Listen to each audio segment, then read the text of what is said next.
21. ബാബ പറയുന്നു, മധുരമായ കുട്ടികളെ, ഇപ്പോൾ നിങ്ങൾ സംഗമയുഗത്തിലാണ്. നിങ്ങൾക്ക് ഈ പഴയ കലിയുഗി ലോകത്തിലെ ഒരു ചിന്തയും വരാൻ പാടില്ല. ചോദ്യം: ബാബ കുട്ടികൾക്ക് ശ്രേഷ്ഠ കർമ്മം ചെയ്യുന്നതിൻ്റെ അഥവാ കർമ്മങ്ങളെ നന്നാക്കുന്നതിൻ്റെ ഏതൊരു വിധിയാണ് പറഞ്ഞു തന്നത്? ഉത്തരം: തൻ്റെ കർമ്മങ്ങളെ നന്നാക്കുന്നതിനായി സത്യമായ ബാബയോട് സദാ സത്യമായിരിക്കൂ. അഥവാ എപ്പോഴെങ്കിലും അറിയാതെയെങ്കിലും ഏതെങ്കിലും തലകീഴായ കർമ്മം ഉണ്ടായെങ്കിൽ അത് ബാബയ്ക്ക് ഉടൻ എഴുതൂ. സത്യതയോടെ ബാബയെ കേൾപ്പിക്കുമെങ്കിൽ അതിൻ്റെ പ്രഭാവം കുറഞ്ഞു വരും, ഇല്ലെങ്കിൽ വർദ്ധിച്ചുകൊണ്ടിരിക്കും. ബാബയുടെ അടുക്കൽ സമാചാരം വരികയാണെങ്കിൽ ബാബ അതിനെ നേരെയാക്കാനുള്ള ശ്രീമത്ത് നൽകും. ഓം ശാന്തി. ശിവബാബ ബ്രഹ്മാവിലൂടെ കുട്ടികളോട് ചോദിക്കുന്നു, കുട്ടികളെ, നിങ്ങൾ ഇവിടെ രാവിലെ ഇരുന്ന് എന്താണ് ചെയ്തുകൊണ്ടിരിക്കുന്നത്? നിങ്ങൾ സ്റ്റുഡൻസ് തന്നെയാണ്. അപ്പോൾ തീർച്ചയായും ഇവിടെ ഇരുന്നു കൊണ്ട് ഇത് ചിന്തിക്കുന്നുണ്ടാകും, നമ്മളെ ശിവബാബ പഠിപ്പിക്കാൻ വന്നിരിക്കുന്നു. ഈ പഠനത്തിലൂടെ നമ്മൾ സൂര്യവംശിയാകും. കാരണം നിങ്ങൾ രാജയോഗം പഠിച്ചുകൊണ്ടിരിക്കുന്നു, വിഷ്ണുപുരിയുടെ അധികാരിയാകുന്നതിനായി. ഈ ചിന്തയിൽ ഇരിക്കുകയാണോ? അതോ ഏതെങ്കിലും ഉത്തരവാദിത്വങ്ങൾ, കുട്ടികൾ, തൊഴിൽ കാര്യങ്ങൾ തുടങ്ങിയവ ഓർമ്മ വരുന്നോ? ബുദ്ധിയിൽ ഇതുണ്ടായിരിക്കണം. ഇതാണ് ഗീതാ പാഠശാല. നമ്മളെ ഭഗവാൻ പഠിപ്പിക്കുന്നു. നമ്മൾ ലക്ഷ്മി നാരായണൻ്റെ അഥവാ അവരുടെ കുടുംബത്തിലെ അംഗമാകും. ഇത് രാജയോഗമാണ്. കുട്ടികളുടെ ബുദ്ധിയിൽ ഉണ്ടായിരിക്കണം, നമ്മൾ ബാബയിൽ നിന്നും ഡയറക്റ്റായി കേട്ട് സൂര്യവംശി കുലത്തിലെ അംഗമാകും. ലക്ഷ്മി നാരായണൻ്റെ ചിത്രം മുന്നിൽ നിൽക്കുന്നു. നമ്മുടെ രാജ്യമുണ്ടാകും. സ്വർഗം എന്ന് എന്തിനെയാണ് പറയുന്നത് എന്ന് ലോകത്തിൽ ആൾക്കാർക്ക് അറിയില്ല. കുട്ടികളായി നിങ്ങൾ പറയുന്നു, നമ്മളിപ്പോൾ ബാബയിൽ നിന്നും സ്വർഗത്തിൻ്റെ സ്വരാജ്യ വിദ്യ പഠിച്ചുകൊണ്ടിരിക്കുന്നു. നമ്മൾ തന്നെയാണ് സ്വർഗത്തിൻ്റെ അധികാരിയാകാൻ പോകുന്നവർ. ഇത് ഉള്ളിൽ സ്മരിക്കണം. സ്കൂളിൽ സ്റ്റുഡൻറ്റിൻ്റെ ബുദ്ധിയിൽ നമ്മൾ ബാരിസ്റ്റർ, എഞ്ചിനീയർ ആദ്യമായവ ആകുന്നതിനായി പഠിച്ചുകൊണ്ടിരിക്കുന്നു എന്നതുണ്ടാകും. നിങ്ങൾക്ക് ഇത്രയും ഓർമ്മ നിലനിൽക്കുന്നു, അതോ മറന്നു പോകുന്നു? നിങ്ങൾ ഉയർന്നതിലും ഉയർന്ന ഭഗവാന്റെ സ്റ്റുഡൻസ് ആണ്. നിങ്ങളെ ഉയർന്നതിലും ഉയർന്ന ദേവതയാക്കുന്നതിനായി ബാബ പഠിപ്പിച്ചുകൊണ്ടിരിക്കുന്നു. നിങ്ങൾ ആ ഒന്നിൻ്റെ കുട്ടികളാണ്. ആത്മാക്കൾ ഈ ശരീരത്തിലൂടെ തൻ്റെ ഭാവിയിലെ പദവിയെ ഓർമ്മിച്ചുകൊണ്ടിരിക്കുന്നു, അതോ ശരീരത്തിൻ്റെ സംബന്ധികളെയും ഭൗതിക സ്വത്തും തൊഴിൽ കാര്യങ്ങളും ഓർമ്മിക്കുകയാണോ? ഇവിടെ വരുമ്പോൾ ഇത് മനസ്സിലാക്കണം, നമ്മളെ പരിധിയില്ലാത്ത ബാബ പഠിപ്പിക്കാൻ വരുന്നു, പരിധിയില്ലാത്ത അധികാരിയാക്കുവാൻ. പിന്നെ രാജാവും റാണിയുമാകൂ, അല്ലെങ്കിൽ പ്രജ. അധികാരി ആകുന്നുവല്ലോ. പുതിയ ലോകത്തിൽ തന്നെയാണ് സൂര്യവംശി കുലം. നമ്മൾ നമ്മുടെ രാജ്യം ഭരിക്കും എന്ന് മനസ്സിലാക്കുന്നുവല്ലോ. ബാബയ്ക്കറിയാം, കുട്ടികൾക്ക് പുറത്ത് കഴിയുമ്പോൾ, വീട്ടിലും പാടത്തും ഇരിക്കുമ്പോൾ ഇത്രയും ബാബയെ ഓർമ്മിക്കാൻ സാധിക്കുന്നില്ല. ഇവിടെ വരുമ്പോൾ എല്ലാ ചിന്തകളും ഉപേക്ഷിച്ചു വരൂ. നിങ്ങൾ ഇപ്പോൾ ഈ കലിയുഗ ലോകത്തിലേ അല്ല. ഇപ്പോൾ നിങ്ങൾ സംഗമത്തിലാണ്. കലിയുഗത്തെ ഉപേക്ഷിച്ചു കഴിഞ്ഞു. പുറത്ത് കലിയുഗമാണ്. മധുബൻ വിശേഷമാണ്. ഇത് സംഗമമാണ്. അതിനാൽ മധുബൻ്റെ മഹിമയുണ്ട്. ഇവിടെ ഈ മുരളി തന്നെയാണ് സ്മരിക്കേണ്ടത്. എന്ത് കേൾക്കുന്നുവോ അത് റിപ്പീറ്റ് ചെയ്യൂ. വിചാരസാഗര മഥനം ചെയ്യൂ. എത്ര സമയം ലഭിക്കുമോ ചിത്രങ്ങളുടെ മുന്നിൽ വന്നിരിക്കൂ. ഇവയെ കണ്ടുകൊണ്ട് പഠിച്ചുകൊണ്ടിരിക്കൂ.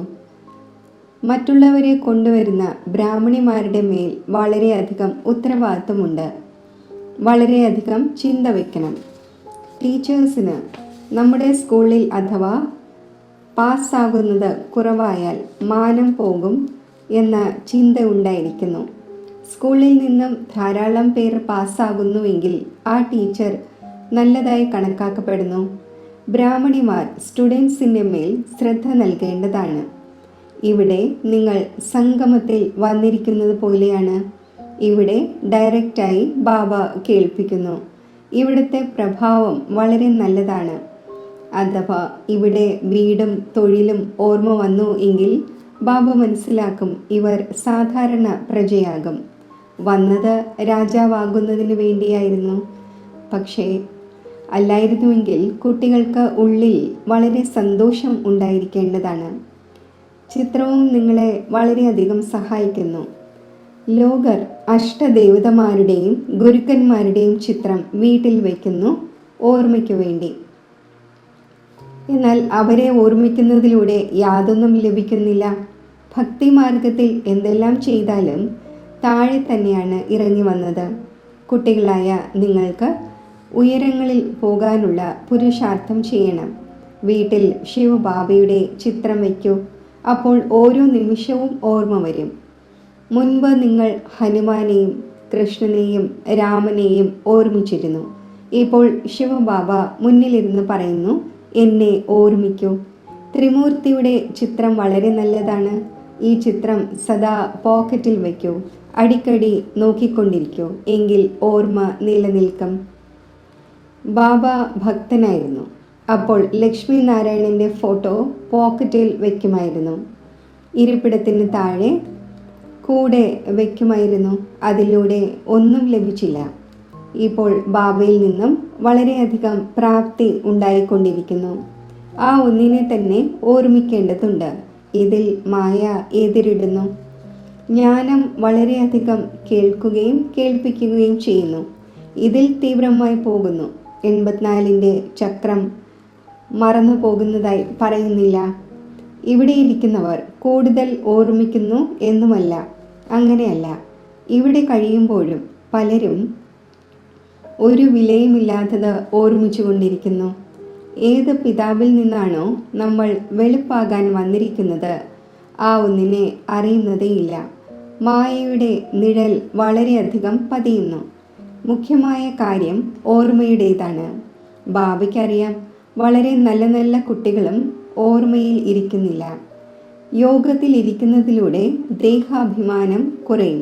വളരെ മധുരമായിരിക്കും. ദേഹാഭിമാനം ഉണ്ടായിരിക്കുന്നതിലൂടെ മധുരമാകുന്നില്ല, മോശമായി കൊണ്ടിരിക്കുന്നു. ബാബ എല്ലാവരെക്കുറിച്ചുമല്ല പറയുന്നത്. ചില സൽപുത്രനുമാണ്.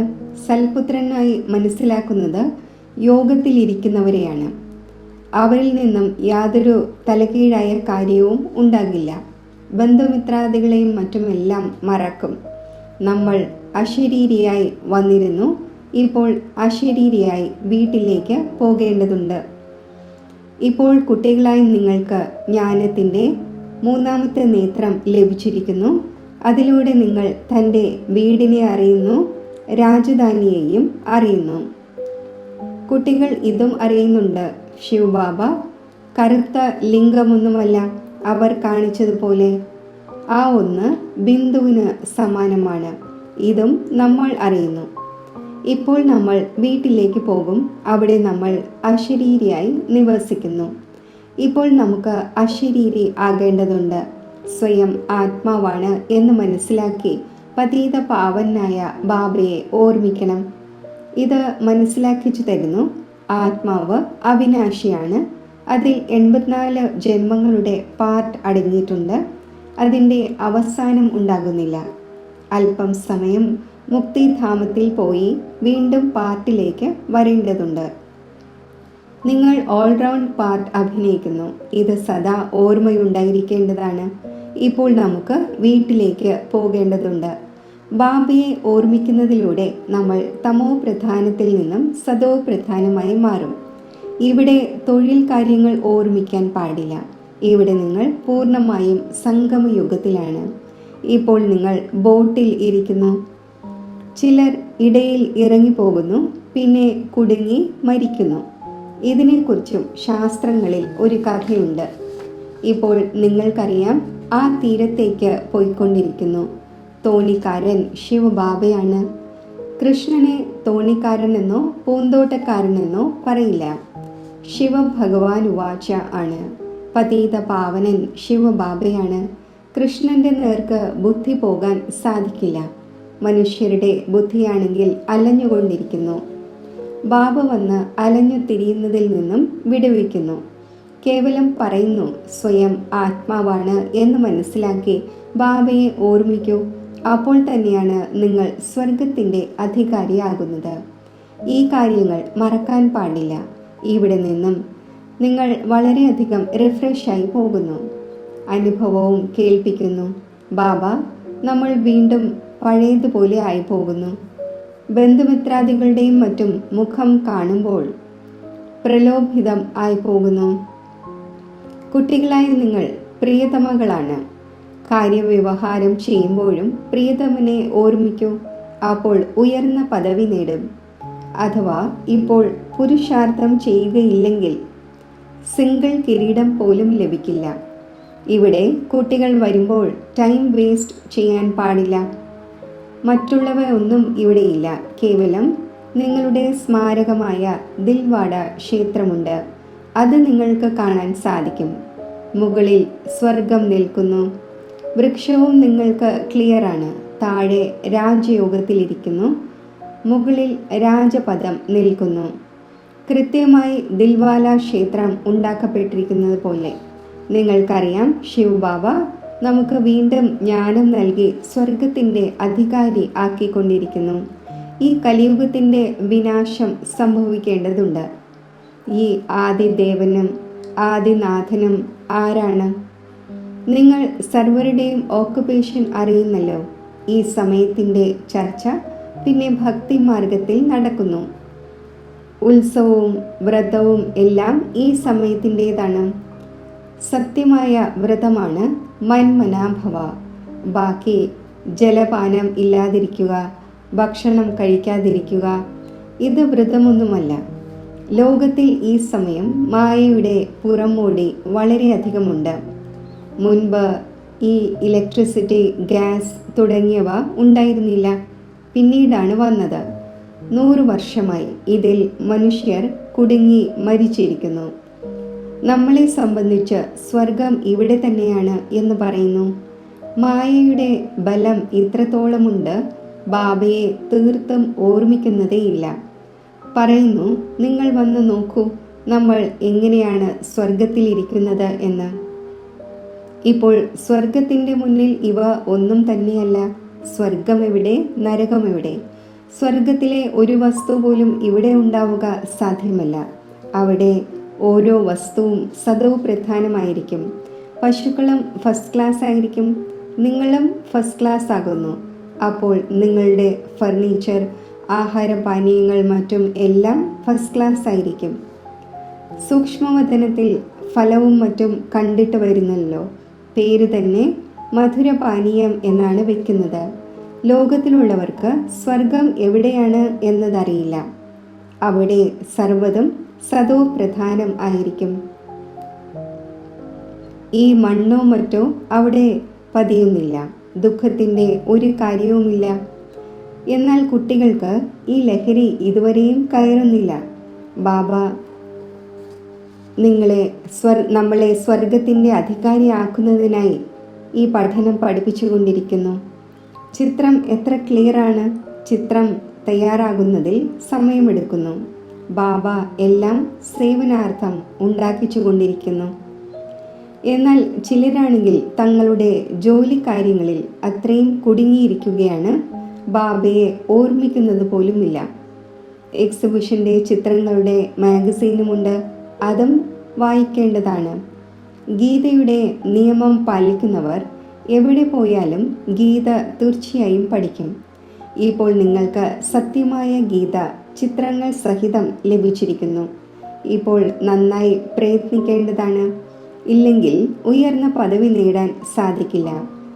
പിന്നെ സാക്ഷാത്കാരം ഉണ്ടാകുമ്പോൾ നിലവിളിക്കേണ്ടി വരും. പരീക്ഷ പൂർത്തിയായെങ്കിൽ പിന്നെ അടുത്ത ക്ലാസ്സിലേക്ക് നമ്പർ വൈസായി ഇരിക്കുന്നു. ഇവിടെയും എപ്പോഴാണോ സാക്ഷാത്കാരം ഉണ്ടാകുന്നത് അപ്പോൾ നമ്പർ വൈസായി രുദ്രമാലയിലും പിന്നെ വിജയമാലയിലും പോകും. സ്കൂളിൽ ചില കുട്ടികൾ തോൽക്കുമ്പോൾ എത്ര ദുഃഖിതരായി പോകുന്നു. നിങ്ങളുടേത് കൽപ്പാന്തരങ്ങളിലെ പന്തയമാണ്. പല കുട്ടികളും പൂർണ്ണമായും മാഗസിൻ വായിക്കുന്നില്ല. കുട്ടികൾ മാഗസിൻ വായിച്ച് സർവീസ് ചെയ്യേണ്ടതാണ്. ബാബ ഇന്നയാളെ മാറ്റൂ, നല്ല ബ്രാഹ്മണിയെ അയച്ചു തരൂ എന്നെഴുതുന്നു. ചില ബ്രാഹ്മണിമാരോട് ഇത്രയും സ്നേഹമുണ്ടാകുന്നു, ബ്രാഹ്മണി മാറുന്നതിലൂടെ വീണു പോകുന്നു. സെൻറ്ററിൽ വരുന്നത് തന്നെ ഉപേക്ഷിക്കുന്നു. ഏതെങ്കിലും തലക്കീഴായ കാര്യം ഉണ്ടായെങ്കിൽ സത്യസന്ധതയോടെ ഉടൻ ബാബയ്ക്ക് എഴുതേണ്ടതാണ്. എങ്കിൽ പാപത്തിൻ്റെ പ്രഭാവം കുറയും, ഇല്ലെങ്കിൽ വർദ്ധിച്ചു കൊണ്ടിരിക്കും. ബാബ നന്നാകുന്നതിനു വേണ്ടി പറയുന്നു. എന്നാൽ ആർക്കെങ്കിലും നന്നാകണമെന്നില്ല എങ്കിൽ പാപകർമ്മം ചെയ്യുന്നത് ഉപേക്ഷിക്കുന്നതേയില്ല. ഭാഗ്യത്തിലില്ലെങ്കിൽ ബാബയ്ക്ക് സത്യമായ സമാചാരം നൽകുന്നില്ല. ബാബയുടെ അടുക്കൽ റിപ്പോർട്ട് വരുന്നതിലൂടെ നന്നാക്കുന്നതിനു വേണ്ടി ശ്രമിക്കും. ശരി, മധുരമധുരമായ സിഖിലതെ കുട്ടികൾക്ക് മാതാവും പിതാവുമായ ബാബ്ദാദയുടെ സ്നേഹസ്മരണകൾ. Good morning. ആത്മീയ അച്ഛൻ്റെ ആത്മീയ കുട്ടികൾക്ക് നമസ്തേ. ധാരണയ്ക്കുള്ള മുഖ്യസാരം: അശരീരി ആകുന്നതിൻ്റെ പരിപൂർണ അഭ്യാസം ചെയ്യണം. യാതൊരു തലകീഴായ കാര്യവും സംസാരിക്കരുത്. വളരെ മധുരമാകണം. ഒരു കാര്യത്തിലും പിണങ്ങരുത്. മുരളി സ്മരിക്കണം. എന്ത് കേൾക്കുന്നുവോ അതിന്മേൽ വിചാരസാഗര മഥനം ചെയ്യണം. മന്മനാഭവയുടെ വ്രതം വയ്ക്കണം. വരദാനം: സദാ ആജ്ഞയുടെ തിലകം ധാരണ ചെയ്ത് ഫസ്റ്റ് പ്രൈസ് നേടുന്ന ആജ്ഞാകാരിയായി ഭവിക്കട്ടെ. ഏത് കുട്ടികളുടെ മസ്തകത്തിൽ ആജ്ഞാകാരിയുടെ സ്മൃതിയുടെ തിലകം അണിഞ്ഞിരിക്കുന്നുവോ, ആജ്ഞയില്ലാതെ ഒരു സങ്കല്പം പോലും നടത്തുന്നില്ലയോ, അവർക്ക് ഫസ്റ്റ് പ്രൈസ് പ്രാപ്തമാകുന്നു. സീതയ്ക്ക് രേഖയ്ക്കുള്ളിൽ ഇരിക്കാനുള്ള ആജ്ഞയുണ്ടായിരുന്നു. അതേപോലെ ഓരോ ചുവട് വയ്ക്കുമ്പോഴും ഓരോ സങ്കല്പം നടത്തുമ്പോഴും ബാബയുടെ ആജ്ഞയുടെ രേഖയ്ക്കുള്ളിലിരിക്കൂ. എങ്കിൽ സദാ സേഫായിരിക്കും. ഒരു പ്രകാരത്തിലുമുള്ള രാവണൻ്റെ സംസ്കാരം യുദ്ധം ചെയ്യില്ല. സമയവും വ്യർത്ഥമായി പോവുകയില്ല. സ്ലോഗൻ: ആരോടെങ്കിലും അടുപ്പമുണ്ടെങ്കിൽ ആ അടുപ്പം പുരുഷാർത്ഥത്തിൽ തീർച്ചയായും അലക്ഷ്യരാക്കും. ഓം ശാന്തി.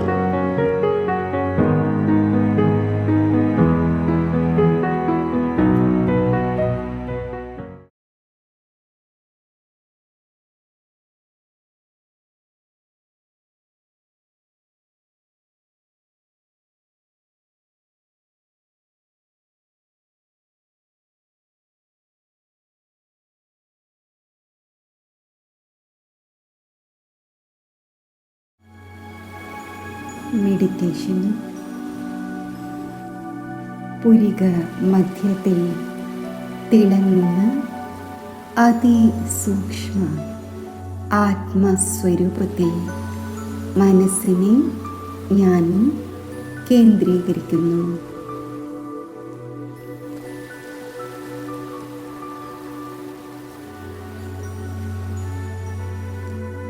ശാന്ത സ്വരൂപ അവസ്ഥയിൽ ഞാൻ സ്ഥിതി ചെയ്യുന്നു.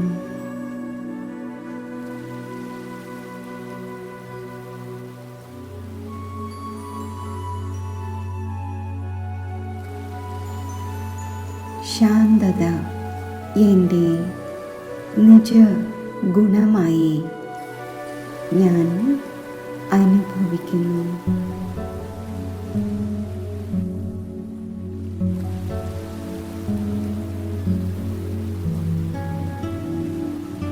ശാന്തിയുടെ പ്രകാശ കിരണങ്ങൾ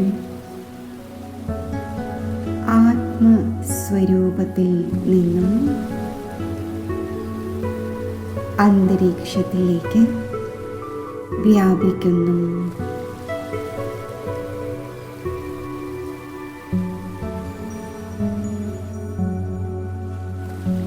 ശാന്തിയുടെ ഈ വൈബ്രേഷൻസ് അന്തരീക്ഷത്തെ ശാന്തമാക്കുന്നു.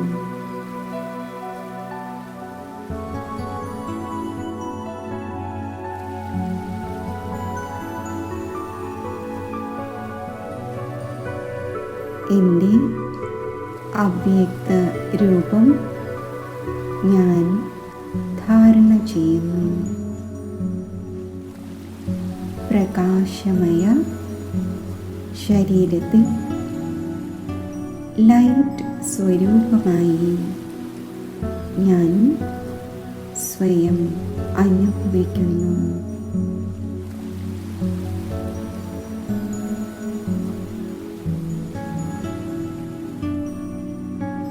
ഞാൻ ഡബിൾ ലൈറ്റ് ഫരിഷ്തയാണ്.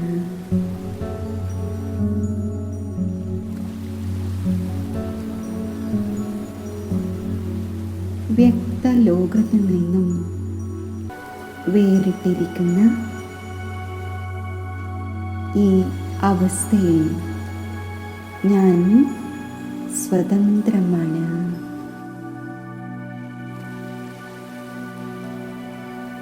സർവഭാരരഹിതമാണ്.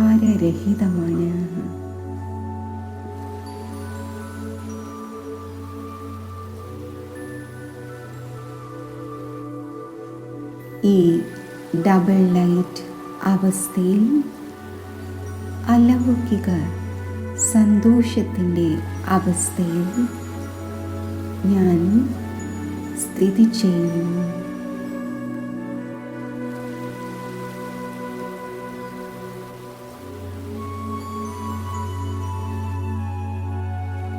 എൻ്റെ ഡബിൾ ലൈറ്റ് സ്വരൂപത്തിൽ ഞാൻ അവ്യക്ത ലോകത്തിൽ എത്തിച്ചേരുന്നു.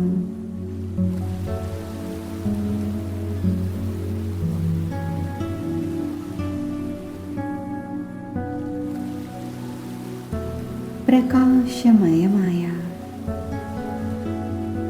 അവ്യക്ത ലോകത്തിൽ സ്ഥിതി ചെയ്യുമ്പോൾ അവ്യക്ത ബാപ് ദാദയുടെ വരദാനി ദൃഷ്ടി ആത്മാവിൽ അലൗകിക അനുഭവങ്ങൾ നിറയ്ക്കുന്നു.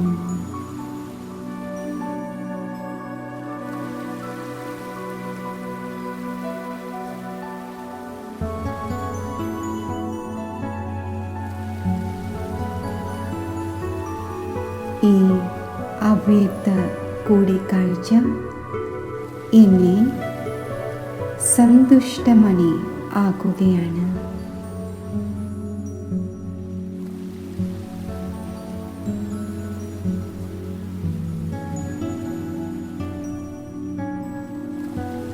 എൻ്റെ നിരാകാരി സ്വരൂപം ധാരണ ചെയ്ത് ഞാൻ നിരാകാരി ദേശത്തിൽ എത്തിച്ചേരുന്നു.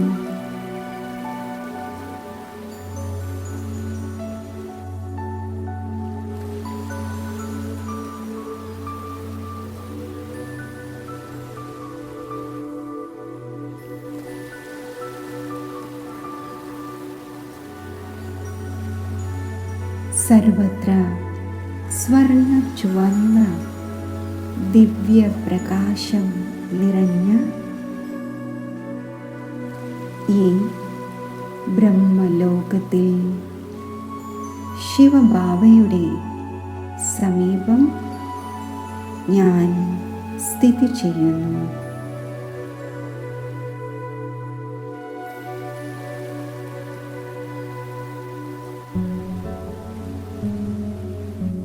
ശിവബാബയുടെ സ്നേഹസമ്പന്ന ഓർമ്മയിൽ ഞാൻ മഗ്നമാകുന്നു.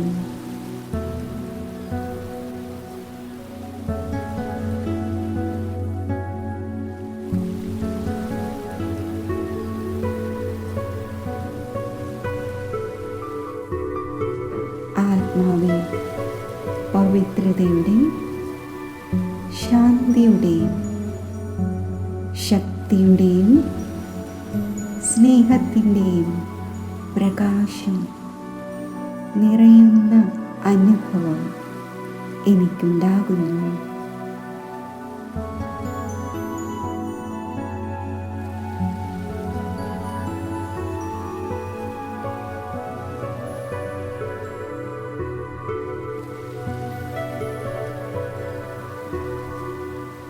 ആത്മീയ സമ്പന്ന സ്ഥിതിയിൽ ഞാൻ സ്ഥിതി ചെയ്യുന്നു.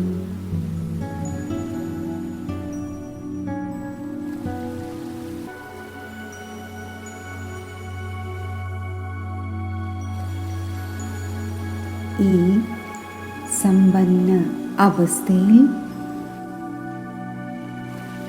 സർവ മംഗളകാരിയായ ശിവപിതാവുമായി സംയുക്തമായി പ്രഭു സ്നേഹത്തിൻ്റെയും പവിത്രതയുടെയും ദിവ്യ പ്രകാശ കിരണങ്ങൾ മുഴുവൻ വിശ്വത്തിലേക്കും ഞാൻ വ്യാപിപ്പിക്കുന്നു.